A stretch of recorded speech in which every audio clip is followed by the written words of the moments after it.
नमो जय भीम मित्रांनो, आणि आज आपण नागपूरच्या संविधान परिसरावर पोहोचलो आहोत आणि इथे निरंतर महाबोधी महाविहारासाठी इथे जो आंदोलन चालू आहे त्या आंदोलनामध्ये त्या मोठ्या संख्येने या आंदोलनामध्ये लोकांनी शिरकत केली आहे आणि या आंदोलनामध्ये महाबोधी महाविहाराला एक मोठा पाठिंबा देण्यासाठी इथे लोक येतात आणि आपल्या शाळेचे थेट गोडबोले साहेब जुळले निरंतर ह्या आंदोलनामध्ये सामील होऊन या आंदोलनात धुरा थांबून राहिले. गोडबोले साहेब काय सांगायचं सर?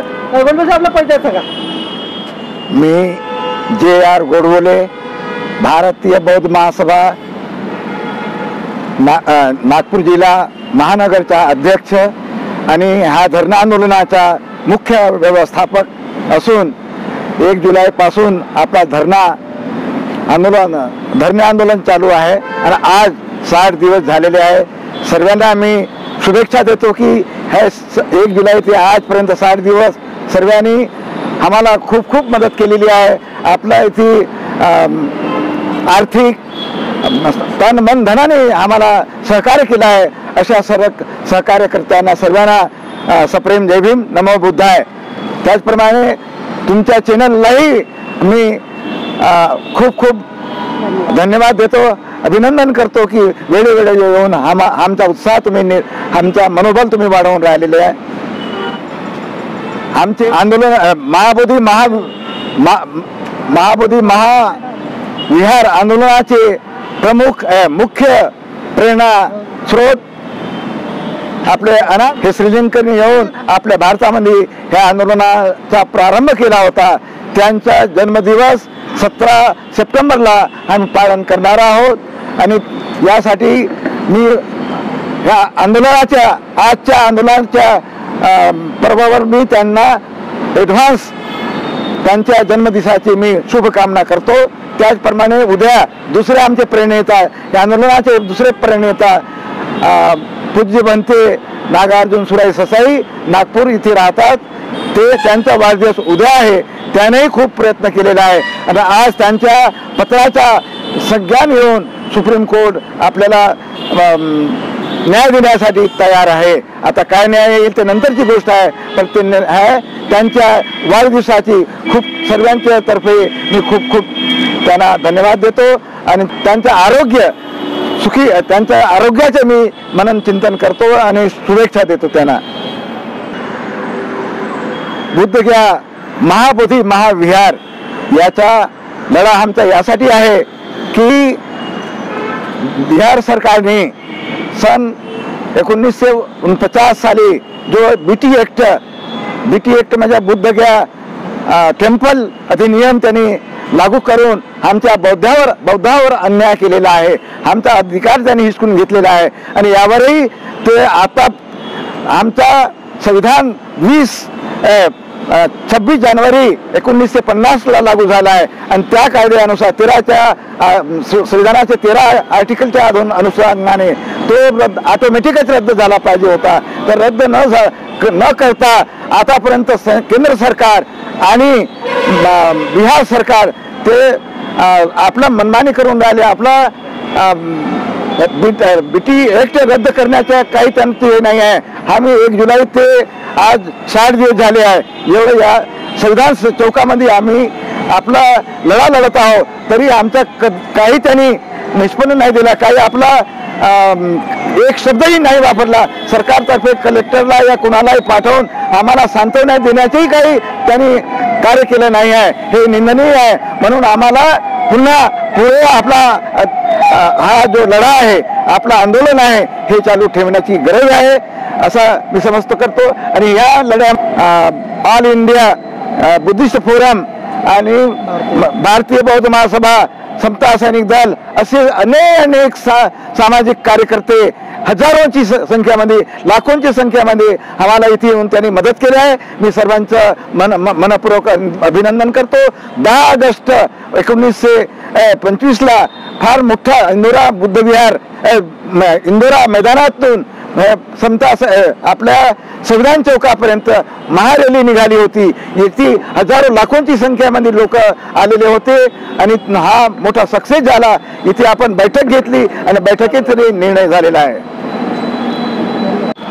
महाबोधी महाविहाराला आंदोलनाला मोठा पाठिंबा देण्यासाठी नामदेव निकम साहेब आले आहे आणि निरंतर हे भारतीय पुरातन क्षेत्रामध्ये त्यांनी विशेष असं काम केलं आहे आणि निरंतर आणि काय बारीक लक्ष ठेवतात त्या आणि ह्या इतिहासाच्या अत्यंत बारीकी त्याचं लक्ष असते आणि आज महाबोधी महाविहाराच्या आंदोलनाला त्यांना मोठा पाठिंबा देण्यासाठी ते नागपूरच्या सगळ्या चौकामध्ये पोहोचले आहे आणि ते त्यांना त्या जिल्ह्याने काय सांगत जाणू तो याच्यावर आपला सगळा मी नामदेव निकोस आहे, भारतीय पुरातत्व सर्वेक्षणचा रिटायर अधीक्षक पुरातत्वविद आहे आणि महाविहार मुक्ती आंदोलनासाठी जो लढा चालू आहे त्या लढ्यासाठी आमचे पूर्ण सहमत आहे, समर्थन आहे आणि या लढ्याचा म्हणजे मंदिराचा इतिहास असा आहे, मी जाऊन पाहिलेला आहे की भारतीय पुरातत्व सर्वेक्षणचा स्टेट ऑफिसर म्हणून मी बिहार गव्हर्नमेंटला होतो 5 वर्षापर्यंत. या मंदिराला मी जाऊन पाहिलेला आहे आणि या मंदिराचा इतिहास या महाविहाराचा इतिहास असा आहे की सम्राट अशोकाने बौद्ध धर्माचा धर्म घेतल्यानंतर सम्राट अशोकाने येथे एक स्तूपा बांधला आणि तेथे चैत्य सुद्धा होतं, स्तूपा होता, स्तंभ होता. स्तूपा आणि स्तंभ हे उद्ध्वस्त झालेला आहे काळाच्या ओघात, पण मंदिर अजूनही विहार अजूनही हयात आहे. तर हा विहार 20 फुटापर्यंत सम्राट अशोकाने बांधलेला आहे. त्यांच्या विटा अलग साईजच्या आहे आणि त्यांच्यानंतर समुद्रगुप्तांनी 5व्या शतकामध्ये सामोरची चाल म्हणजे सामोरचं विहार बांधलं. त्याच्यानंतर पाल साम्राज्य आलं बिहारमध्ये 11, 12, 10व्या शतकामध्ये. त्या मिहिरपालाने त्याच्यावरती अजून त्या विहार बांधलं. तसं या विहाराची 160 फूट उंची आहे आणि जो कळस आहे कळस हे श्रीलंकाच्या राजांनी बनवलेला आहे. तर याच्यामध्ये थोडं इन्क्रोचमेंटचा जो प्रश्न आहे, वर्ल्ड हेरिटेज मॉन्युमेंट म्हणून हे डिक्लेअर झालेला आहे. याच्यामध्ये इन्क्रोचमेंटचा जो मुद्दा आहे, एकाच गर्भगृहामध्ये बुद्ध आणि लिंग हे कसं काय शक्य आहे माहीत नाही आहे. पण जो मठाधीश होते, मठाधीशाला मोहम्मद शाह म्हणून कोई मालगुजार होता, त्या मालगुजाराने मठाधीशाला जमीन दिली. ती जमीन किती आहे असे ते क्षेत्रफळ आम्हालाही माहीत नाही आणि मंदिरात सहित जमीन दिली की कशी काय दिली ते माहीत नाही. पण हे एकाच म्यानमध्ये 2 तलवारी राहू शकत नाही. लिंग आणि बुद्ध अगदी 4 फुटापर्यंत 5 फुटापर्यंत बुद्धाचा स्टॅच्यू आहे, श्रीलंकेतून आणलेला होता. भगवान आधी ते विहारच होतं आणि इकडे लिंग आहे. म्हणजे गाय एकाची बकरी दुसऱ्याची लढवण्याचा जो कार्यक्रम आहे हा योग्य नाही आहे आणि हे त्याच्यासाठी वेगळी उपाय केलेला पाहिजे. जसं राम जन्मभूमीमध्ये मस्जिद वेगळी झाली, मंदिर वेगळं झालं, त्यांच्या पक्षानं त्यांच्या बाजूने न्यायाधीशांनी जजमेंट दिलं, तसंच आमच्याही बाजूने आमच्या धर्माची आमच्या जे बौद्ध धर्मीय लोक आहेत परदेशामध्ये आणि जे कंट्री आहेत आणि इथले बौद्ध भाषिक लोक आहे, आमच्याही धार्मिक आस्था त्या मंदिरासोबत जोडलेला आहे आणि म्हणून आम्हाला ते आमचे मंदिर आमचे विहार मुक्त करून बौद्धाच्या ताब्यात दिलं पाहिजे आणि गैर बौद्ध जे आहेत ते तेथे त्यांना हटवण्यात आलं पाहिजे. एवढीच मागणी आमच्या या आंदोलनाची आहे आणि हे आंदोलन आजच नाही, 134 वर्षापासून चालू आहे आणि बनतेजींनी बौद्ध गया येथे आंदोलन चालू केलेलं आहे आणि आज येथे 60वा दिवस आहे संविधान चौकामध्ये आणि हे आंदोलन तेवत राहिलं पाहिजे. आजपर्यंत आम्हाला न्याय का मिळाला नाही हा एक खरा मुद्दा आहे. आजपर्यंत आम्हाला हे महाविहार मुक्त आंदोलन न्याय का मिळाला नाही, इतकी वाट आम्हाला इतकं कशाला पाहायला लागतो. कारण आमच्यामध्ये एकता नाही आहे आणि आमचा समाज इकडे तिकडे विखुरलेला आहे. आमच्या समाजाने एकत्रित येऊन या लढ्याला प्रोत्साहन दिलं पाहिजे आणि संविधानानुसार हे सत्य आहे की हे बौद्धांचंच आहे. कनिंगहॅमने एस्कॅव्हेशन केलं, कनिंगहॅमने आपल्या रिपोर्टमध्ये सांगितलेलं आहे की येथे बौद्ध विहार होतं, स्तूपा होता, आता तो त्या मठाधीशाच्या अंदरमध्ये आहे. हे योग्य नाही आहे. आता काय निर्णय देईल कोर्ट? 29 तारखेला मोठ्या आशा होत्या आमच्या, पण 29 तारखेला अजून आम्हाला डेट मिळाली. आता आम्ही वाट पाहत आहोत की जजमेंट काय मिळतं सुप्रीम कोर्टातून.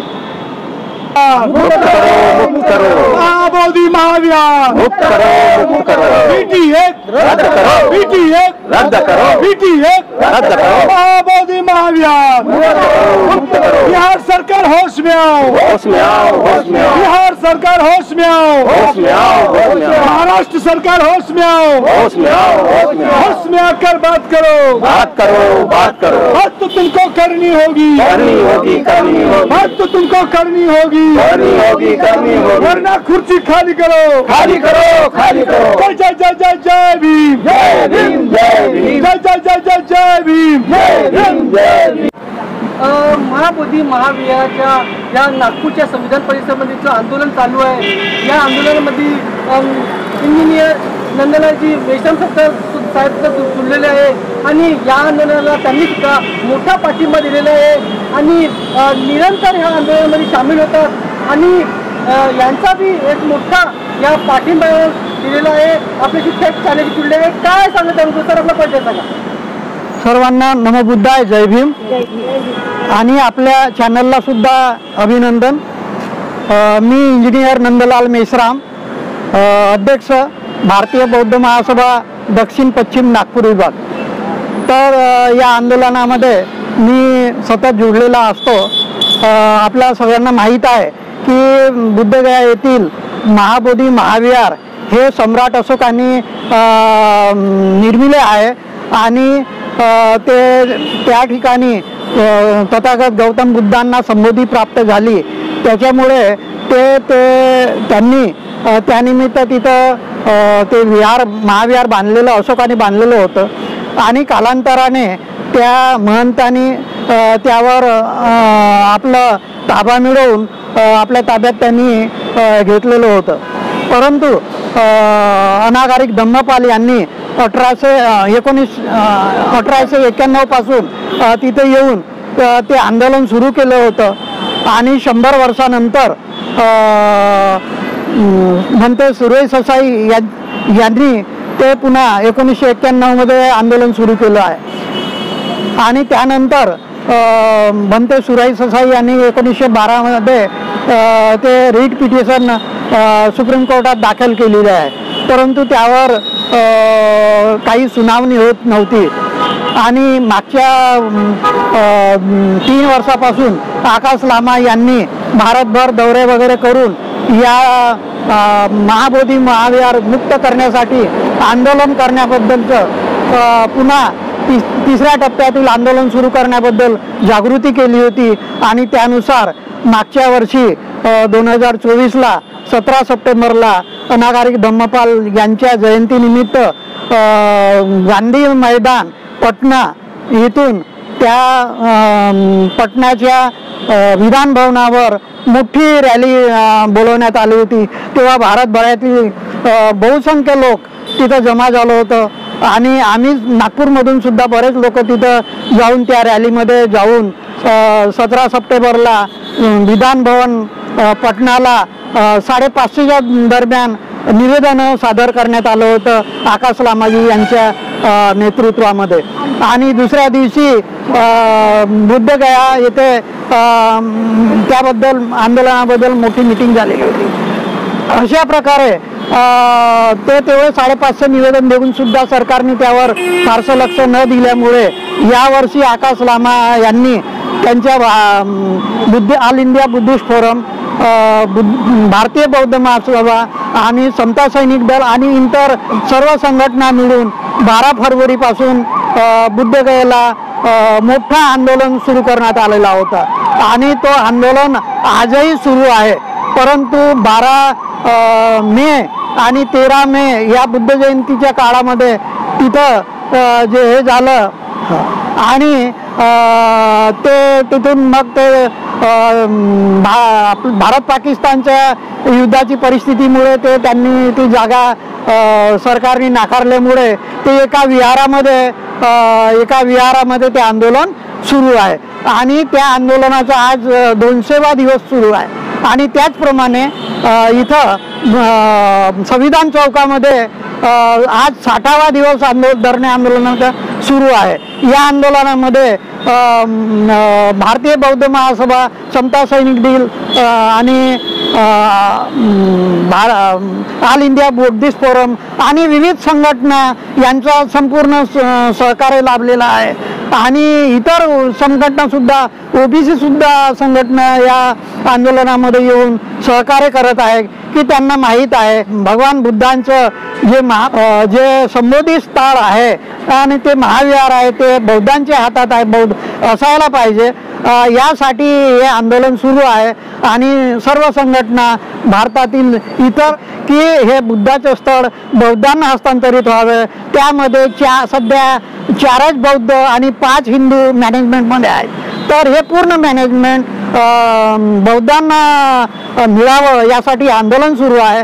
आणि अशाच सर्व एकतेने आपण आंदोलन सुरू करत राहू तर आपल्याला यश नक्की मिळेल आणि हे भारताच्या भारतीय बौद्धांच्या हाती याचं मॅनेजमेंट मिळेल अशी आशा व्यक्त करतो. आणि सरकारला भारत सरकारला आणि बिहार सरकारला सुद्धा हे आवाहन करतो की त्यांनी याबाबत लवकरात लवकर निर्णय घेऊन हे आपल्या भारतीय बौद्धांच्या मॅनेजमेंटमध्ये देण्यात यावं. आणि त्याचप्रमाणे जे कोर्टामध्ये सुप्रीम कोर्टामध्ये जे तारकावर तारखा सुरू होत आहेत ते यात येणाऱ्या तारखेमध्ये याबद्दल बौद्धांना न्याय देऊन हे बौद्धांच्या हाती महाविहार मॅनेजमेंटला निकाल देण्यात यावं अशी त्यांना सुद्धा आवाहन करतो. जय भीम, नमो बुद्धाय. जय जय भीम, जय भीम, जय भीम, जय जय जय जय जय भीम, जय भीम, जय भीम. महाबोधी महाविहार मुक्त करो, मुक्त करो, महाबोधी महाविहार मुक्त करो, मुक्त करो, रद्द करो, रद्द करो, काला कानून रद्द करो, रद्द करो, महाबोधी महाविहार मुक्त करो, मुक्त करो, महाबोधी महाविहार मुक्त करो, मुक्त करो.